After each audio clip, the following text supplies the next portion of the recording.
Chapter 6 Clearing Records. I would like to say thank you to all those whom reviewed. I read all of the reviews, period. If I did not respond to your review, that means that I am not sure about that certain thing, or that I cannot reveal that information yet. I want to keep some things secret for now. I like all the follows and favorites that the story gets. But seriously guys, review period is reviews and positive responses that give me the motivation to continue to write this story. Disclaimer: I do not own Naruto or Pokemon, period. They belong to their own respective owners. This is non-profit work that was simply made for fun. If I owned Naruto, the guy would know a lot more jutsu and have an awesome Kekkei Jinkai like the Rinnegan. And if I owned Pokemon, Ash would be the best. And actually when something other than just the Orange Islands and the Battle Frontier. Additional disclaimer: this fic will contain lemon and violent scenes. This is a warning given in advance. If you are not comfortable with that, then please leave.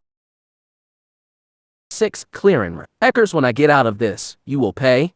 Namikaze, I swear you will pa. Hunter J was cut off in mid-rant when Naruto decided to use duct tape to seal her mouth. You see, after Naruto's Dark Ray had brought Hunter J and her knocked out Salamis down to the ground, the son of Minato, Namikaze had tied Pokemon Hunter up using a set of rope that he had with him. Naruto's Dragonite and Lucario were watching over Hunter J's Salamis in case the pseudo-legendary Pokemon got up. Phew, finally the horror shut up, spoke Naruto as he let out a sigh of relief. The spiky-haired blonde then threw a wary side glance at his starter Pokemon who was floating beside him. No Darkrai, you cannot kill her, said Naruto to his starter Pokemon in a low tone, which was not too soft but not too loud at the same time. That way only the two of them could hear it. The former sage of Mount Myoboku then turned his attention to the group of four, which consisted of Ash, Dawn, Brock, and Gary, all of whom had gotten up from their hiding place behind the rock they were taking cover behind earlier. That was a great battle. You sure showed. Hunter J, who was in charge, praised Ash. He was now even more excited and more eager to engage the blonde in battle. Where did you get your Darkrai though, asked Gary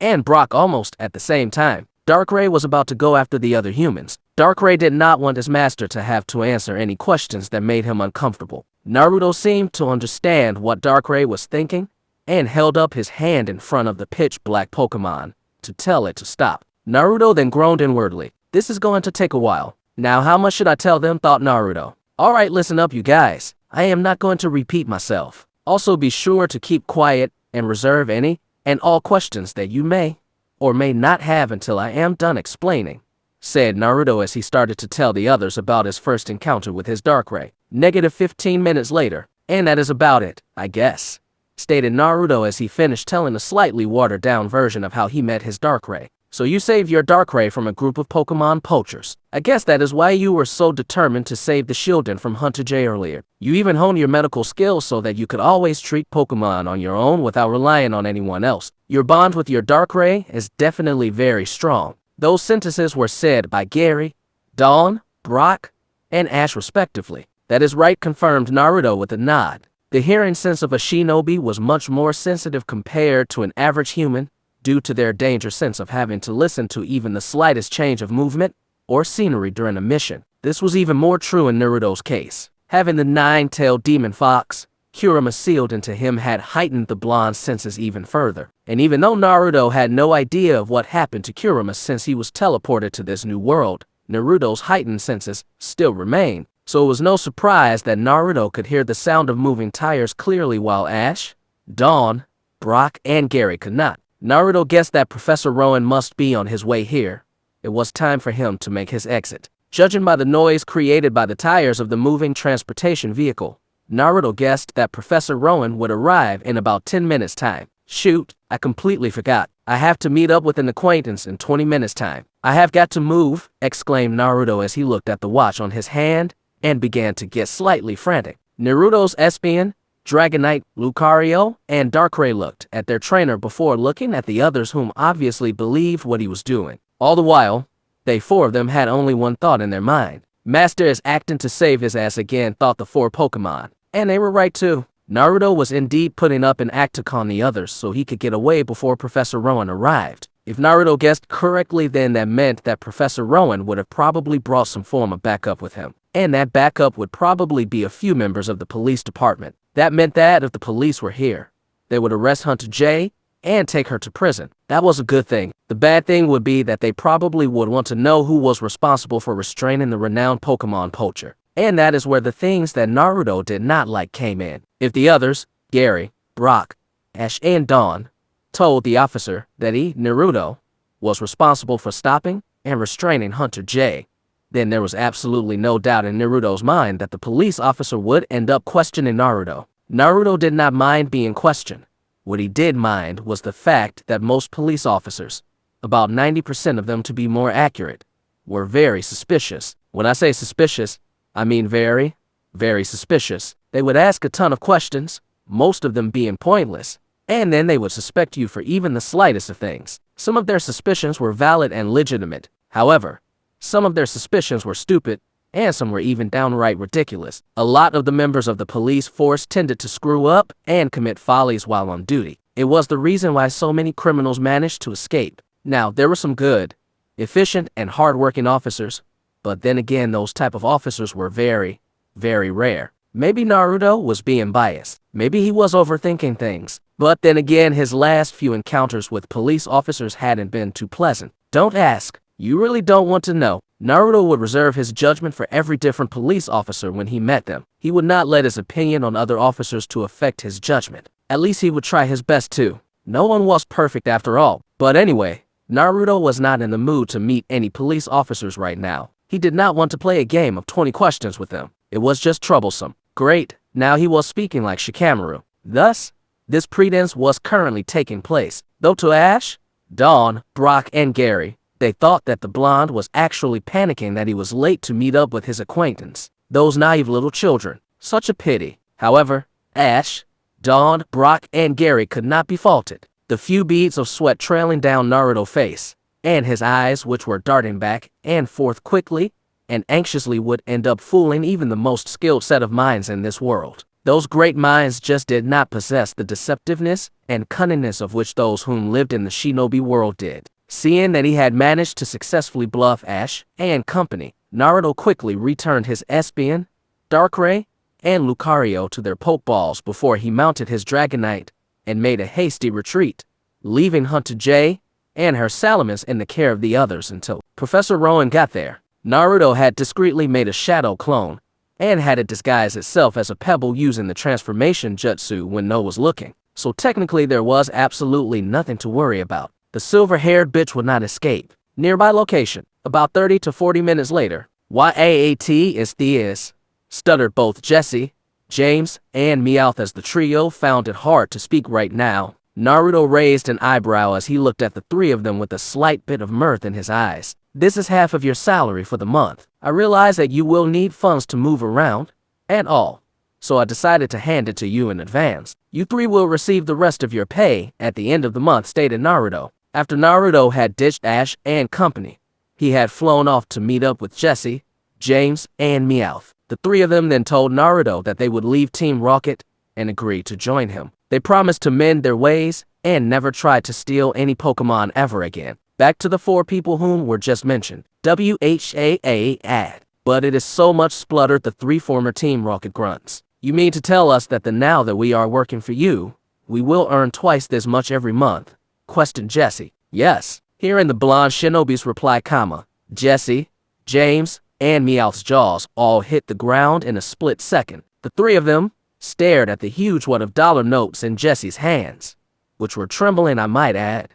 With white eyes, Jessie then began to clutch the money to chest so tightly as if it was going to disappear if she let go of it. "These guys are weird, maybe even weirder than Guy and Lee," summarized Naruto in his mind. On second thought, no one can be weirder than Guy and Lee. If there is anyone like that out there, then I am a flying donkey, thought Naruto with a shudder as he remembered the time when he was forced to watch the unbreakable genjutsu of that horrible sunset at the Chunin exams all those years ago. Before Naruto knew it, the three of them, Jesse, James, and Meowth, were at Naruto's feet as they repeatedly did bowing motions to him. "Out with the old boss, in with the new boss. Out with the old boss, in with the new boss. Out with the old boss, in with the new boss. Hail the new boss. Hail, hail," chanted the former members of Team Rocket. "Okay, now this is just getting creepy. Maybe I am a flying donkey after all. Sweat dropped Naruto. I bet Sasuke team would love to have an army of scantily clad women bowing down to him like this. Naruto mind then began to picture a slightly older Sasuke, who was sitting on a high throne with girls such as Sakura,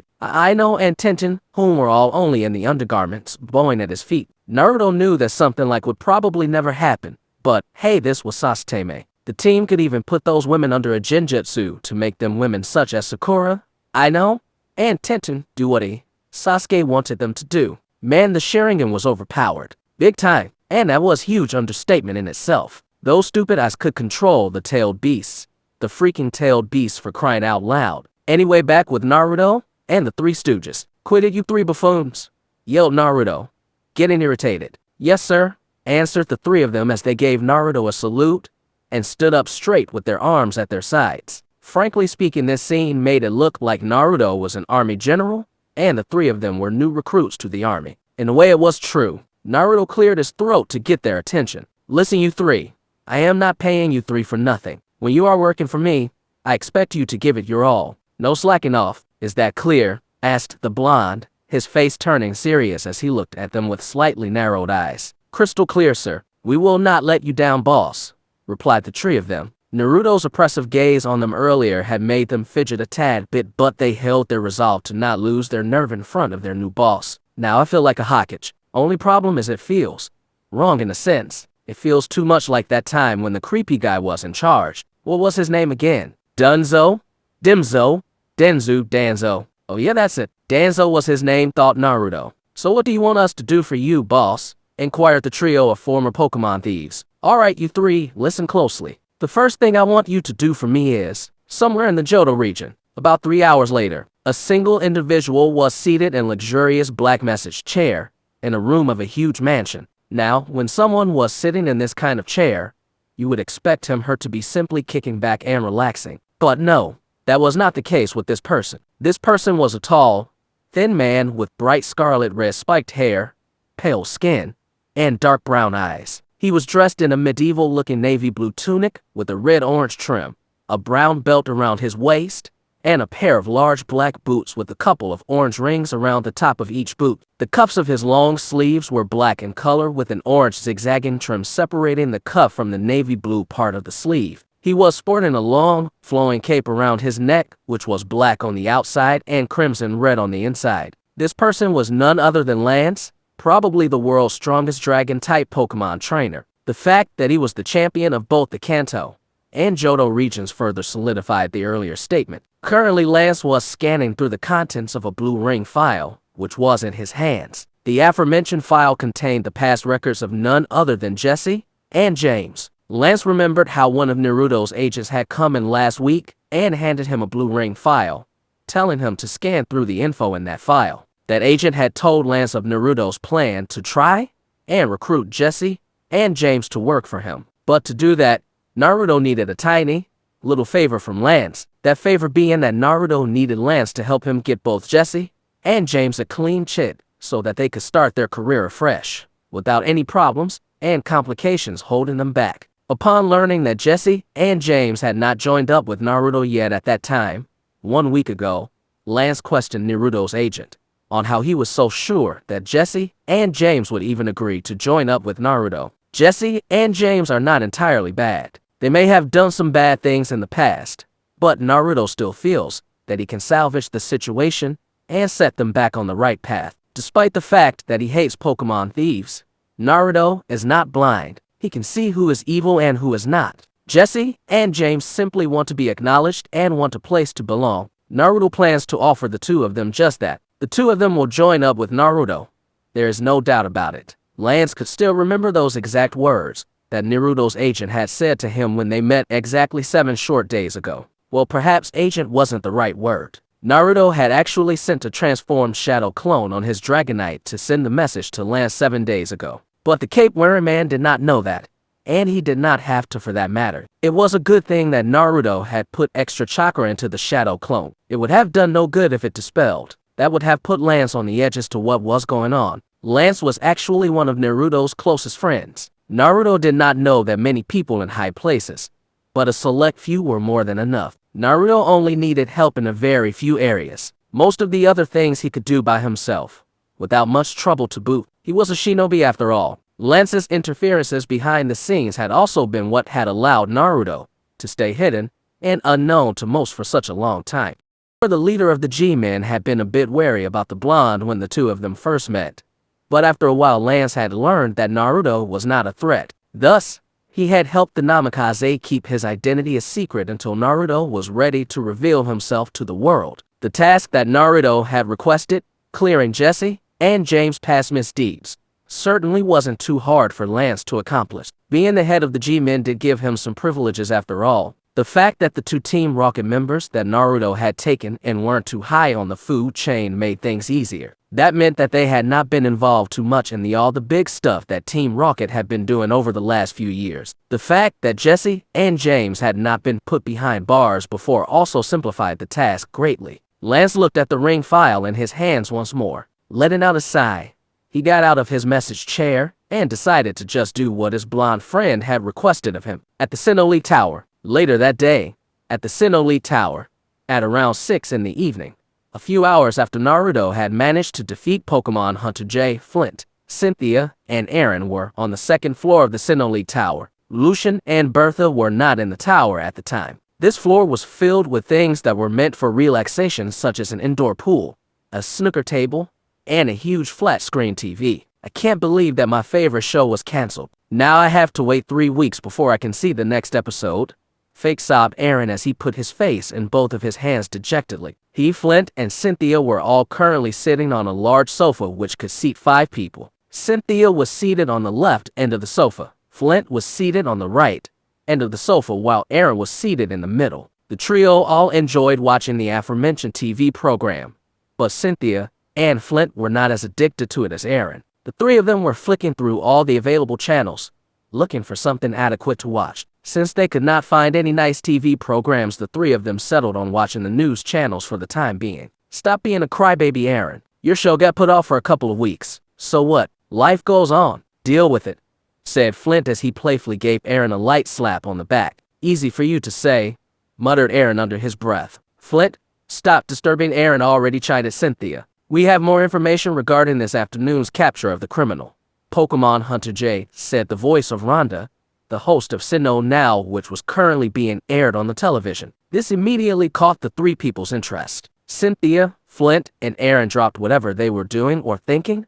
and immediately turned their full, undivided attention to the television screen in front of them. On the TV, earlier today, Pokemon Hunter J and her henchmen were spotted near the foot of Mount Coronet. They were reported to be chasing after a group of Shieldon that were residing in that area. We have news from Officer Jenny who tells us that the Pokemon hunter was captured by a Pokemon trainer who went by the name of Naruto Namikaze. This statement was given by a few people who were present there when Pokemon Hunter J was captured at the time. According to them, Naruto Namikaze engaged both Pokemon Hunter J as well as some of her henchmen and emerged victorious in battle. It is said that Naruto later tied up Pokemon Hunter J but had to leave due to some urgent work. So we were unable to get an interview with him, said Rhonda as a picture of Pokemon Hunter J tied up with duct tape over her mouth appeared on screen, with Cynthia, Flint, and Aaron. Dang, this guy just gets more impressive by the day, commented Aaron. I can't see why Cynthia is so into him, added Flint. The man with the red afro turned his head to the side as he could feel the Sinnoh champion's eyes boring into him after he said that last statement. What was that, Flint? I don't think I heard you clearly just now, asked Cynthia sweetly. A little too sweetly. Well, you can't say that it is not true, Cynthia. In fact, for the past week you have been dedicating almost all of your time into finding out more about him. If I didn't know any better, I would say you are stalking him, like a predator preparing to go after his prey, teased Aaron, who had a huge cheeky smirk on his face. Flint had the same look as well. Aaron knew that it was a complete lie, but he didn't care. It was not often that he could manage to get under Cynthia's skin like this. Why you? Spoke an enraged Cynthia in a barely audible voice. Her long blonde hair was covering her face, so the two Elite Four members did not know that Cynthia was about to lose her cool. If only Cynthia's long hair could fly around wildly right now, she would look like one Kushina Uzumaki.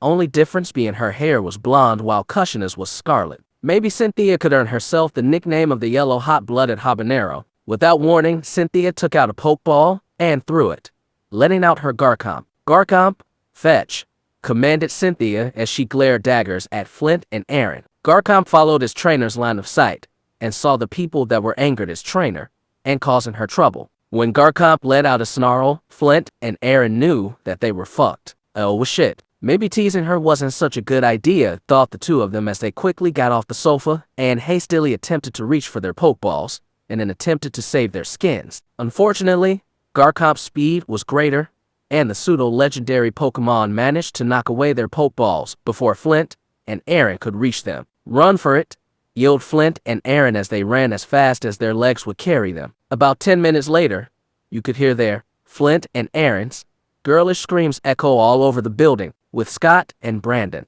Brandon and Scott had just finished seeing the news bulletins from their own location. As soon as the news telecast was over, Scott turned to Brandon with a shit-eating grin and a smug look on his face. See what I told you, Brandon? Never doubt Naruto. When he says he will get something done, then he gets the job done. As soon as possible too. Now, pay up, instructed Scott as he outstretched his hand in front of Brandon. Brandon mutters something under his breath about lucky chubby bosses before begrudgingly placing the money he owes Scott into said person's hand. The day after Naruto's battle with Cynthia, the blonde had left Pokemon Center early because he had gotten a lead on Pokemon Hunter Jay's whereabouts. The fact that she had not stopped her wrongdoings even after being stopped by Naruto a few times in the past put the Pokemon poacher in Naruto's bad books. Thus, the former ninja decided to put her down once and for all. Scott and Brandon, who both knew about this, had actually made a little bet to see how fast the Namikaze could manage to accomplish that task. Brandon put his money on Naruto being able to do it in slightly over 3 weeks, while Scott said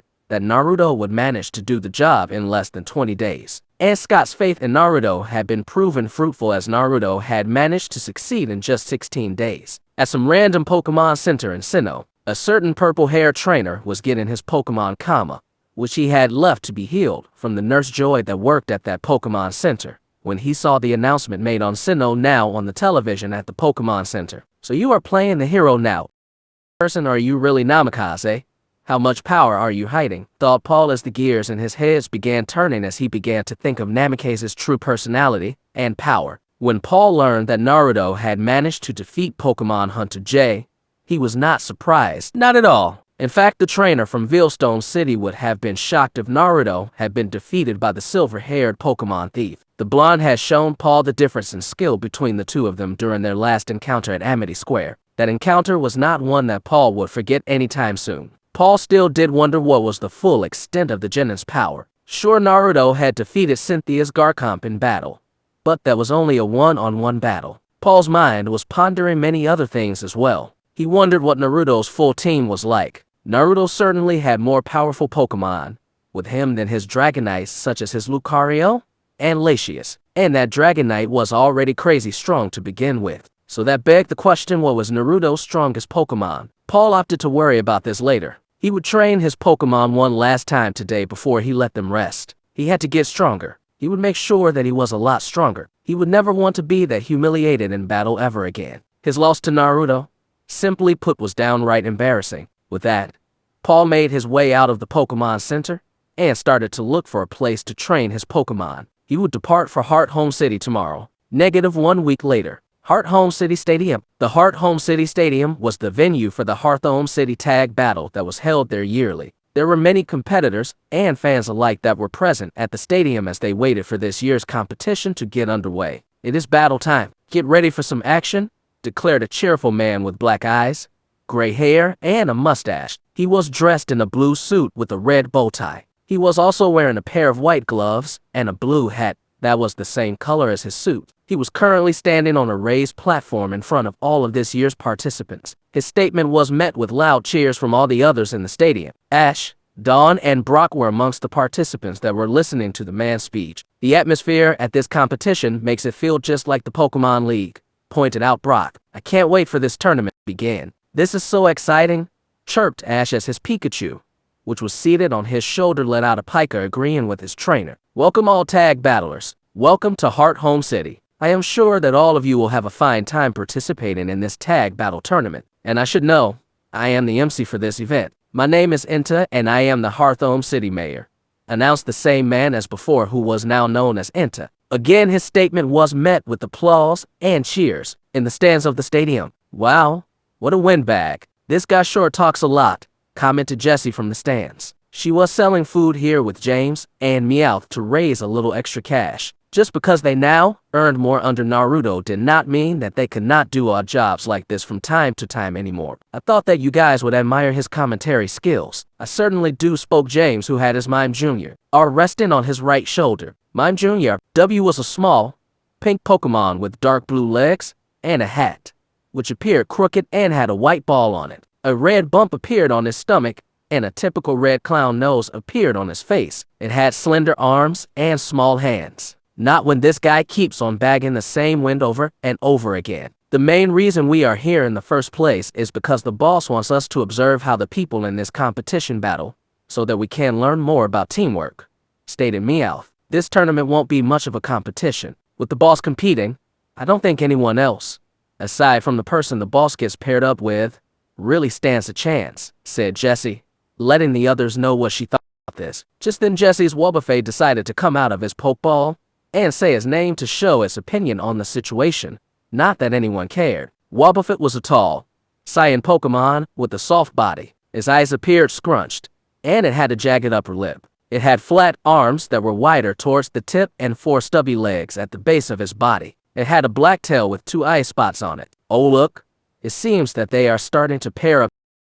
Wonder who the boss will be paired up with, pondered Meowth, pointing to a screen on top of the Hearthome City's mayor, which showed the tourney tree for the tag battle tournament as well as the numbers of the 16 contestants that would be paired up with each other. With Naruto was holding his entry card, which held the number that would use to be paired up with another trainer for this double battle tournament. His eyes, though, weren't on the screen where the pairings were listed, nor the other's trainers. At the moment, Naruto's eyes were fixated on one blonde-haired woman sitting in the VIP box in the stadium. So Cynthia is here in Hearthome City. I wonder what she is doing here, contemplated Naruto in his mind. Naruto then averted his gaze from the blonde-haired woman to the Pokemon that was standing beside him. Well, Greninja, are you ready to win this tournament?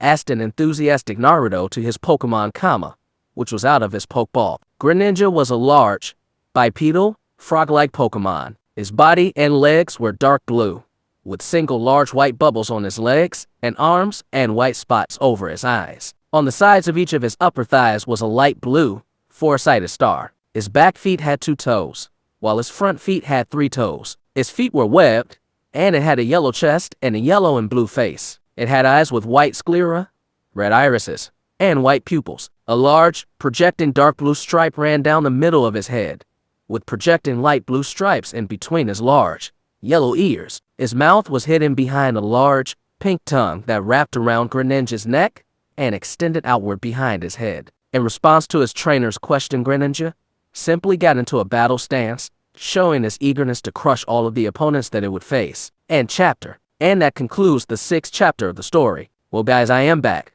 It has been a while since my last update, and I hope that this chapter was enjoyable for you all to read. Please let me know a few things. 1. Ways you think Naruto and Cynthia can get closer together. 2. What episodes in canon do you want Naruto to appear in? He will not appear in all of them, just some. 3. Any other ideas for future events? 4. Any battles you guys want to see? It would be easier if you can give me a situation. 5. What Pokemon you want Naruto to have? Try to include a backstory of how he met said Pokemon and or why you feel he should have that Pokemon. I have decided that Naruto will only have 12 Pokemon in this fix so as he can manage them all better and keep them around the same strength level. 6. Since Naruto is taking part in the tag battle tournament, I want you all to guess who his battle partner will be. Don't bother flaming as I will block and ignore you. Anyway, I hope you enjoyed the chapter. I also have another fic that I wrote. It is a Naruto and Fairy Tail crossover. I would appreciate it if some of you could go and check it out. See you soon. Peace.